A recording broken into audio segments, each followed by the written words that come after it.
Hello and welcome everybody to our local government global risk webinar for today. My name is Pete Givassoni. I'm the Chief Risky Dude at Skefto. I just want to start by acknowledging the traditional custodians of the land in which we do business today. For me, here in the wonderful city of Ballarat, that is the Wadawurrung and the Dja Dja Wurrung people. And I'd like to pay my respects to elders past, present and emerging, and extend that respect to any First Nations people joining us today as well. It's great that we've got so many people online joining us for our webinar series, our first one for 2024.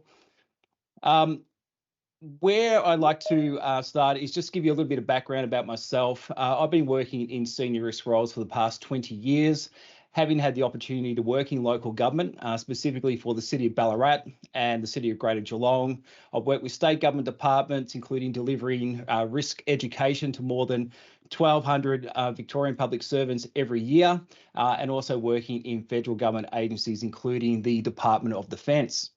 I'm a certified practicing risk manager with the RMIA and a fellow of the Institute of Strategic Risk Management. And in my spare time, I'm a bit of a standards nerd. So I've had the opportunity to contribute to the publication of international standards for risk management, security, and resilience. And I'm currently leading a global team to write a new ISO standard for guidelines for resilience policy and strategy. A little bit about who we are at Skefto. We are proudly Australian owned, and we support a range of local businesses, local community, and deliver a range of value-added services to the local, state and federal government sector, as well as in education and disability and aged care services, just to name a few.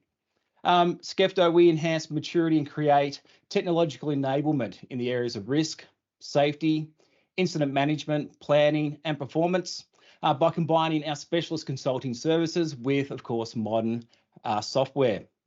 I just wish to acknowledge a couple of my colleagues that are joining us today. Our Managing Director, Nick, great to have you on board, and also our Director of Strategy and Product, Costa, great to have you online as well. Today we're joined by our very special guest, Kristen Desmond. Kristen is the Chief Executive Officer at West Tamar Council, where she's been employed since August 2023. Prior to this, Kristen was the Director of Organisational Performance, Strategy and Engagement at Georgetown Council. Kristen is also currently the President of Local Government Professionals in Tasmania. Before moving into the local government sector at Georgetown in 2021, Kristen garnered significant experience in the federal public service and in various roles within state government in advisory groups. Kristen is also an experienced board director, having been chair and director of children and young people with disability, as well as holding positions on various Tasmanian government advisory and policy groups. Kristen is passionate about the importance of local government and the need to ensure that the sector attracts and retains the right people with the right skills. So please, good afternoon, Kristen. Great that you could join us today. Hi, Pete. Looking forward to it. Great to have you on board. And we'll be checking in with Kristen throughout our presentation today, where I'll be inviting Kristen to make some special comments and share her own insights into the Global Risk Report and its impact, particularly on local government. So I thought we might start with a brief overview of the actual report itself. So last year's Global Risk Report raised concerns about ongoing challenges. But now in 2024, with the 19th edition, it highlights rapid technological changes and economic uncertainties. The world is facing climate crises, conflicts, geopolitical tensions, and extreme weather events. Despite efforts to adapt to climate change, resources are falling short, and economic pressures and global uncertainty are adding to the challenges. Misinformation is thriving due to frustration with the current situation that's happening globally. The world is experiencing significant shifts, and the reporting explores the interactions and conflicts amongst these forces. Change is inevitable, though the road ahead may be bumpy, from those climate crises to cyber attacks, the introduction of AI. It's a reminder of the world's vulnerabilities and the need for leaders to focus on resilience and preparedness. So over the next 20 or so minutes, we're going to unpack some of the key highlights of the 2024 report. So I thought let's start with the short-term effects. The top 10 short-term risks all have a direct or downstream impact on local governments. And so it's important that we all keep an eye on this. Artificial intelligence and quantum computing are the biggest emerging risks, but also present our biggest opportunities. It is the big one when it comes to causal factors for the number one risk of misinformation or disinformation. This is the most severe risk anticipated over the next 2 years. Foreign and domestic actors will use misinformation and disinformation to widen societal and political divides. And with over 3 billion people voting this year, including some of your councils, how will you put in place effective controls? And importantly, do you have the systems in place to monitor these controls? Extreme weather events remains top of mind, and we have seen these increase over the past 2 to 3 years, specifically in Queensland and New South Wales with flooding, fires, and more recently this year in Western Australia and Victoria with extreme fire danger warnings and catastrophic fire conditions. And that's something here in Victoria we've experienced in the last week. Societal polarisation is a new one. And it's another risk for you and your councils to monitor. But what do we mean by this societal polarisation? It refers to the division and fragmentation of society along ideological, political, cultural, or social lines. It describes a situation where individuals or groups within a society become increasingly divided, often leading to heightened tension, conflict, and a breakdown of shared values or common ground. Sadly, we've seen a resurgence of neo-Nazi and white supremacy infiltrating our societies, and this has had a direct impact on local community safety. Now, we're not saying that it's the role of council to police or create policy in this space, but you and your communities are directly impacted by its consequences. And your council will have a lead role in advocacy in ensuring that governments are putting community safety first. I'd like to now invite Kristen just to, I guess, in your opinion, looking at those results, what do you consider to be the top three short-term global risks that are impacting local government, and why would that be? Hi, Pete, and thanks for the opportunity to share my views. Look, I think cyber insecurity, I absolutely agree with. I think that is something that everyone is facing in terms of how do you keep that data safe. And importantly, if the data isn't safe and it is, or you're hacked for want of a better word, and that data's released, the reputational damage that goes along with that, not only in terms of the representation of the organisation, but then how do you keep, especially in local government, how do you get the confidence of your ratepayers back? Because we hold a lot of sensitive information that can be subject to identity fraud if people have the right amount of information. So certainly agree with that one. Misinformation and disinformation is really difficult, and you touched on it in terms of the AI side of it too, because people generate a whole lot of information, and whilst AI comes with its opportunities, it comes with its challenges too if people aren't actually checking to make sure that the facts are right. And I know there's probably plenty of councils and plenty of people have difficulty getting a message out now where there will be information that's put out there that isn't right, and trying to actually get that information corrected on the public record, especially with social media when it takes on a life of its own, is absolutely a challenge for us every day. And I think the other one, and I don't think it got much of a Guernsey, is around societal polarisation. I think that one's a really important one, particularly in the context of local government, when what we're trying to do often, because we're the closest tier of government to the community, is deliver things that are important to the community. But when you have local community who are very polarised about what it is that they want, it becomes increasingly difficult for you to actually deliver something that your entire community may want to get behind. So that's a real challenge in terms of strategic priorities for councils, trying to operate things the way that we really want them to. It's a really good point you make there, because part of working in any level of government is about, I guess, not always making the populist decision, and with councils now operating with less resources, we've seen massive increase in inflation over the past 18 months to 2 years.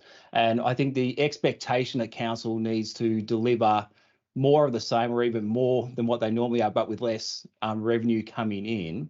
How do you balance that then between community expectation and what council can actually deliver within its financial constraints? And that's the $1 million question, and that's the really difficult part. And in my experience, it's about setting your community consultation up correctly, because often people think community consultation is about you go out, you consult, and everyone will get what they want. And we don't have the financial resources to do that. And in small rural communities, and this is a challenge I've had across a number of councils, is you have people who are tree changers, so they move in and they're used to an urban environment, and you have people who've grown up in that country town who like their country town environment. And simple things like footpaths can polarise a community, and you can end up at a council who will have half their community saying you have to, please make sure that you put footpaths in, they're really important, and the other half of the community going, no, we don't want to lose the rural lifestyle that we have here. And walking on verges is what we do here. We don't want footpaths. We don't want to be a modern town. So I think sometimes it's about accepting the fact that you're not going to be able to please everybody. Set up your consultation so that you can capture the best way possible, the broadest range of your community, and then be prepared to really explain why it is that you've made the decision you've made. And that's why the misinformation, disinformation becomes a real challenge for us in the short term, because you are trying to get a message out on why you've made a decision, and often people will come in and misinterpret that or deliberately put out other information to try and get their point across. So I think communication and engagement with our communities is becoming an ever important piece of the puzzle for local government. Wonderful, that's great. You sort of touched on it earlier about, we're seeing the emergence of artificial intelligence. In your opinion, do you think this is a larger risk or a great opportunity for local government? I think it's both. I've seen people who have been pulling together policies using artificial intelligence a lot quicker, saving a lot of time, and there are councils that really getting behind it, but they make sure that they've got strong policies around it. And I think that's the key. It's about making sure that people are still taking personal responsibility and accountability for that work. You might use AI, but you need to make sure your facts are right. Otherwise, you end up in more strife. And from a policy point of view, I know some councils are really moving into that space in terms of getting policies written by AI and just looking at it. But again, the real risk for councils in the policy space is to have a policy that you can't actually apply, because that's when you end up, from a risk point of view, in a situation where you've got a policy that is likely public facing saying we'll do this, and if you don't have the capability to be able to do that, you're putting yourself at more risk. So I think that AI comes, as I said, with some real challenges around making sure that people are actually taking responsibility for the information that's being published, and we don't end up putting out misinformation because we've relied on artificial intelligence and not a mixture of artificial intelligence and making sure our facts are right. Yeah, absolutely. That's a really good point that you make.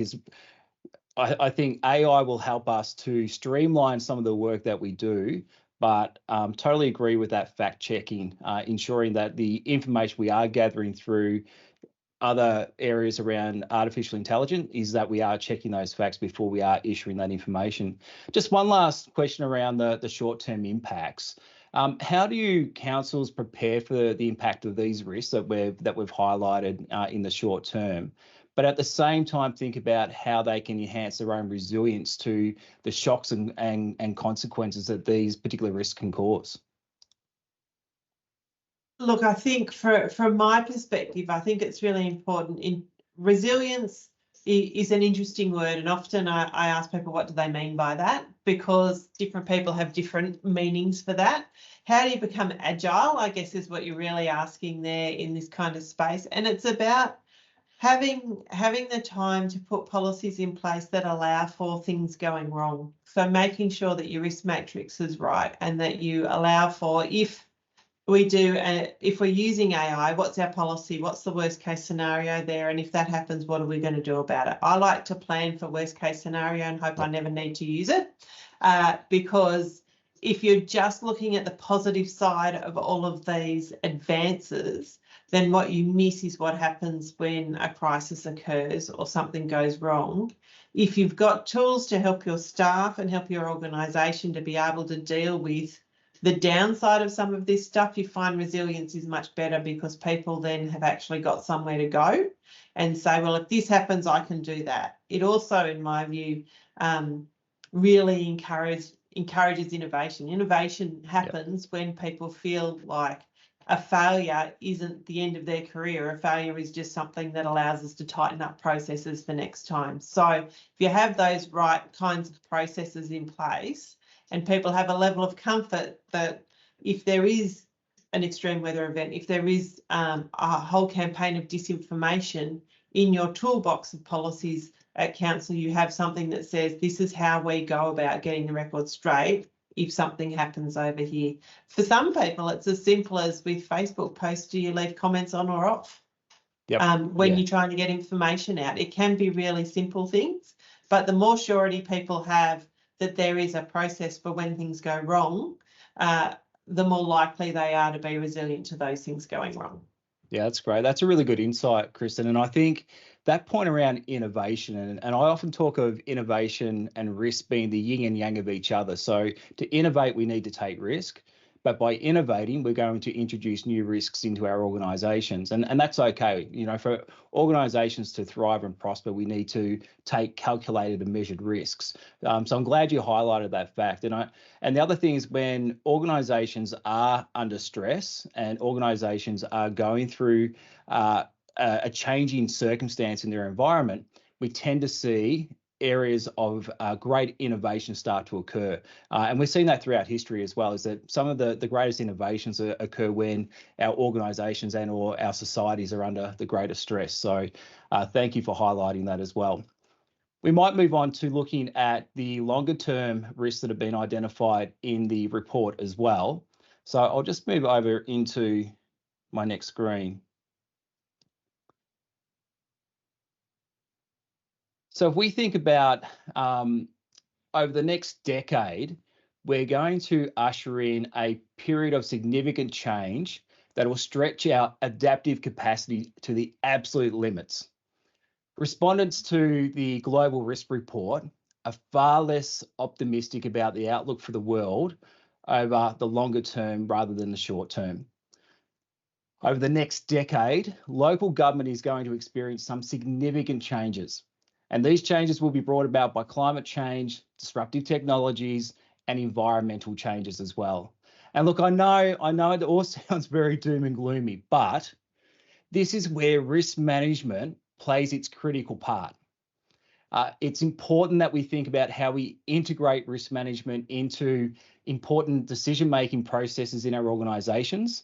And what's more important is that we identify the link between risk and strategy. And I think that's been the missing thing that I've seen in my 20-year career in risk management, is that clear link and articulation between risk and strategic and your objectives. And, you know, I just wonder how many of our organisations that are joining us today have the capability to do this, and importantly, how to monitor, report and assign accountability around delivering our key outcomes that we want to as an organisation, whilst managing those risks effectively. And this gets even harder when we look at managing these risks that are what we would call sort of longer term, out to that 10-year marker. So comparing the 2 and 10-year timeframes really reveals a deteriorating global risk landscape. In fact, 33 of the 34 global risks increase in severity over the longer term. And this is really reflecting concerns about the height and frequency or intensity of these risks over that 10-year horizon. And look, I'm sure you can all relate. And although these are global issues, we can all act at a local level. Specifically, environmental and technological risks are among those expected to increase the most in severity over this period and dominate the longer-term global risk landscape.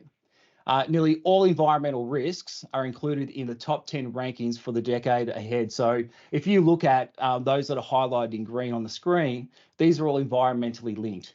So you can see that the changes in our environment have a significant impact on the longer term horizon for risks that have been identified. So what are the risks that your council need to manage over the coming decade? What are the causes and consequences that you can effectively control? And how would you treat these risks? I just wonder, if you give yourself a moment, can you answer these questions? Or do you need to bring in people to actually help you navigate some uncertainty over the next 10 years? Again, I'm going to invite Kristen back to share her insights. So again, looking at those top risks, what do you think would be the top three that resonate most with you in local government? Well, Pete, no surprise, extreme weather events, like everybody else, I think are a critical part of what we face for a whole range of reasons. Most of which is really local government is the closest when it comes to recovery. And not only recovery, but when an extreme weather event occurs, it's usually local government in collaboration with other agencies, but usually local government is called on to help assist. And then we've got the recovery of that. We've got the infrastructure that we look after. We've got then things like homelessness and community health and wellbeing may not be directly something that we influence, but our community is incredibly important in local government, and it's how we go about being able to support them. And when we have bushfires and floods and the same roads are washed out year after year, or we've got to be building to high standards, then things like inflation and workforce shortages then come into play in terms of how you continue to rebuild. And one of the things that often happens in local government is construction. We're all competing with each other for the same workforce to do the same work, which has an inflationary impact as well. So that one to me is important, not only because of the work that we have to do to maintain our assets, but the impact it has on our communities every time something like this happens to them, and the recovery work that we need to do, because often people who are working in local government areas live in local government areas, so it's not just a job. It's not that you're just going in to help recover. It's part of your community that's had that impact, and it's significant, I think, from my point of view. I did tend to agree with the misinformation, disinformation. I think that's, as I've talked about before, it's an incredibly difficult place to navigate for us, and if we want to be able to show the community we're doing what's important to the whole community, then that misinformation, disinformation is just a critical part of that. And for me, cyber insecurity, again, I think that is a big part of some of the challenges that we need to do, because again, local government, other than some very big councils, are small players in this, and we don't always have the right people with the right skills and the money for some of the top end products that, you know, your big banks can do to try and protect themselves, and even they end up subject to cyber insecurity. So I think there's a range of things there that impact us, but no doubt climate change is a big issue, and misinformation, disinformation leads into that, because often when we're talking about climate change or extreme weather events, people use different words and mean different things. And if we're not all working with the same language, then that in itself is a risk. Absolutely, and I think getting the right messaging out there to the community is absolutely critical. And certainly, I think that there's around that cyber insecurity point of view. What we're seeing now is that these organised crime, these professional hackers are targeting, secondary, tertiary suppliers to core government sectors because I know they've got lighter security. They can get access to information probably easier than what they will from a federal, state, or even a local government. So, managing those third parties, and if anyone's storing your information by a third party, ensuring that you've got really tight controls around that as well. Just before I go to my next question for you, I just want to invite anyone that does have a question they'd like to put to Kristen or myself, please utilise the Q&A icon on the top toolbar in your screen and submit any questions that you might have. And we will have some time towards the end of our webinar today that we'd be happy to answer any questions that is posted in that Q&A. So please do submit your questions. When we think about those extreme weather events, and I think we can all acknowledge that we're just going to see these increase over time. Do you think local government is funded fairly by state and federal governments to ensure that you can respond effectively to those types of events?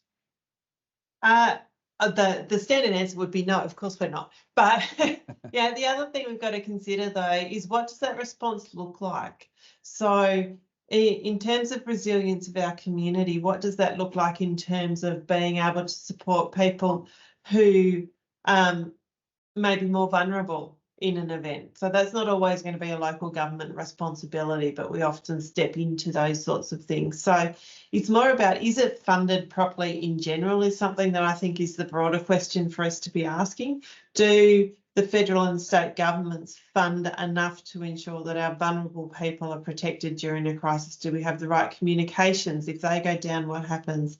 How do we make sure that hospitals are properly prepared and there's somewhere for those patients to go if that hospital becomes in danger? There's a range of things I think there. I don't think, because we're not talking a common language, because people will go, oh, climate change, that's something different to, hey, we keep getting all of these 1 in 100 events happening every year rather than 1 in 100 years or 1 in 500 years. What does that look like? I think there's a lot of work to be done to properly understand what it is that people want local government to deliver, because all tiers of government have responsibility in this space, and often it's the policies of the Australian government and the state governments that dictate what local government can and can't be funded for. But when the pressure's on and the event happens, often local government steps up and goes into places that aren't their own. So I think it's about defining people's roles a little better and defining what kind of funding might come with those roles. And I think the community would argue, if funding is flowing in a natural disaster, it needs to flow quicker. There needs to be less bureaucracy involved in it, and people need to be able to get access to what they need access to more quickly. And it's certainly something that local governments have a level of frustration in. So I think it's more about having conversations, but being able to talk the same language so that we can actually make it as seamless as we can for our communities, who at the end of the day are the ones who are most vulnerable when the event strikes. Yeah, absolutely. I think you make a really good point there. Local government plays a pivotal role in that response and recovery phase, and again, understanding that there are clear roles and responsibilities against all tiers of government. One last question, and it's something that I've certainly put out across multiple sectors. Whether it's in state or federal government, or whether it's in the aged care or disability sectors, but as it stands now, we think about risk management as a somewhat, I hate to say it, niche kind of role, but I think we all agree that it's everyone's responsibility to manage risk. Do you think in local government, I know this is very broad, do you think in local government we have the right skills and capabilities to be able to manage these risks over the short and long terms? I would hedge that by saying, are we attracting the right people to our sector? I think in terms of risk management, it's absolutely everybody's responsibility. And the only way to make sure that you have the right capabilities and skill matrices is to understand what's coming and try and plan for it. I think one of the things that I'm certainly passionate about is getting people who aren't in local government into local government, because it's a great career to have, but often is difficult to attract and retain specialists in the fields that we need when we are competing against private companies and even state and federal governments, because again we're limited by size. We've got limited financial ability to be able to remunerate some of these people at the levels that the market allows.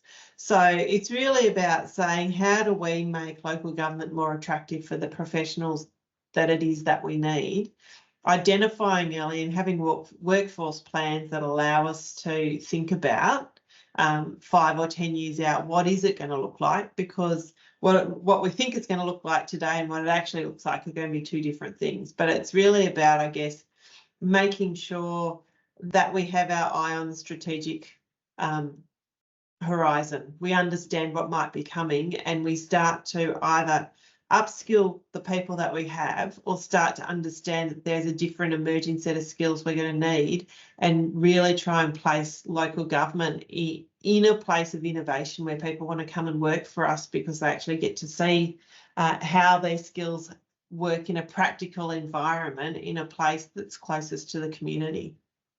Absolutely. I think that's a wonderful way of, placing that importance around, local government's unique in that they are so close to the community, and it does create opportunities that you can at times act, a lot quicker than what a state or federal government agency can do.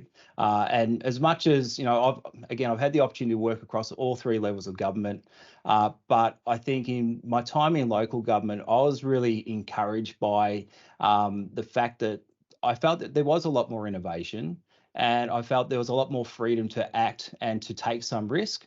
I'm not saying that happens in every organisation, but I think it's encouraging that, by attracting the right people into the local government sector, I think we'll create some fantastic opportunities for individuals, but also for organisations to really thrive and prosper. If we are being challenged by some of these global risks that are certainly are going to impact on all of us at some point in the future.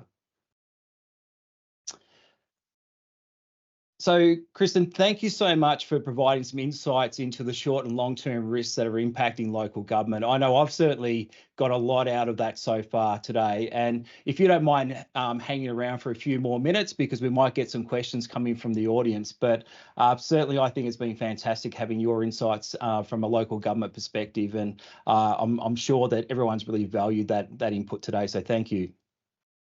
Thanks for having me. Wonderful. Well, let's just a few more things I just want to cover off on if I can. We will go to some Q&A in a moment, so please do pop your questions in the Q&A tab, and we really welcome any questions that you might have for either myself or Kristen as well. But just a couple more things I would like to quickly cover off on, and it's really just to get you thinking about your own council and is it equipped to manage both those short and long-term risks. And some of the things that you might need to consider would be looking at your own risk management framework, and is it consistent with the International Standard for Risk 31,000? Are your risk management frameworks and your policies and practices, are they reviewed on an ongoing basis to ensure that they are still current and suitable for the environment in which you're managing risk? Are you embedding risk management into your strategic and business planning processes? And importantly, are you linking those objectives that you're trying to achieve to risks that you've identified? Do you have clear accountabilities and responsibilities for managing risk in your own organisations? Can you demonstrate a positive risk culture? We talk about cultures and having the high-performing organisational cultures. Well, a high-performing culture within an organisation is one that considers that risk is everyone's responsibility. Do you have an independent audit and risk committee? I would imagine most of you do, because you are a statutory organisation. Do you have the right resources? And are you investing in risk management in your own organisations? And is risk management supported by good education, training, and the development of your staff? And then finally, is it a process that is proactive and considers that you might be sharing risks with other local governments or state governments or federal government agencies as well? So how do you ensure that you can effectively manage those risks that you are sharing with other organisations? And just finally, I just want to touch on, if you are looking at or need solutions to support you in effectively managing risks, then, we're here for you guys. Skefto was developed by local government for local government. And particularly our approach to risk was designed by risk managers for risk managers. So it's been built by practitioners. So as you can see on the screen, we've got a range of products that can support you from risk, audit actions through to business continuity, integrated planning, health and safety, or incident management. So when we say we truly are a single platform with unlimited solutions, we really do mean that. So again, if there's any time we can help you guys out, please look us up. You can scan in the QR code you see on your screen now to get more information, or you can reach out to us directly through other channels. So I'm going to pause there, and at the moment we don't have any questions in our Q&A tab. So with that, actually we do now. I've had one just come in. So question is, populations within Australia and migration are moving into high climate risk areas, yet we have no population target, no policy around how many people are too many for a state or region. How can we manage risks of too many people moving into high risk areas? So thank you for that question, Steve. Kristen, have you got any thoughts? Well, what I can say, Steve, is in my council, we're actually about to launch into and just sourcing funding for a strategic growth plan, which is exactly that. It's about understanding exactly where we want growth to be. Do we have the right infrastructure that sits behind it? Do we have the right services that sit behind it? And in my particular municipality, we have a lot of landslip. So that is something that we absolutely have to look at, because things can't be developed. And I think it's about taking a strategic approach. And you can wait for the Australian government to do it, or you can wait for a state government to do it, or you can just go, this is important to us to make sure that our community is properly developed in the right way, at the right places. And it's really, at least at my council, that's something that we're looking at now in terms of what is reasonable growth for us. What does that look like? Notwithstanding what land may or may not be available, is it in the right place? And because there will be a lot of land that can't be developed. So I think it's a really critical question that you think about as you work through the process. And I think local government is in a place where we can strategically look at that, at least for the municipalities in which we represent and we look after. Excellent. Thank you for that, Kristen. Thank you for the question. Look, everybody, thank you so much for your attendance today in our webinar. We will be running a series of webinars over the coming months. We will be sending out a survey later today, and we value your feedback because we'd love to get some suggestions of other topics you'd like Skefto to cover in future webinars. And also, if there's anything that you want any assistance with, then please do look us out for Skefto as well. Can you again, thank you, Kristen, for your insights. It's been absolutely fantastic, and I'm sure everyone's got a lot out of today's webinar. I found it very informative, so thank you for everything and your thoughts, and some great opportunities out there as well. Thank you, Pete. I was glad to be a part of it, and I hope it was useful for people. Excellent. Thank you. And thank you, everybody. We'll make a recording of this available for you as well, and we'll share that on our website in the coming days. So thanks, everybody. Enjoy the rest of your day.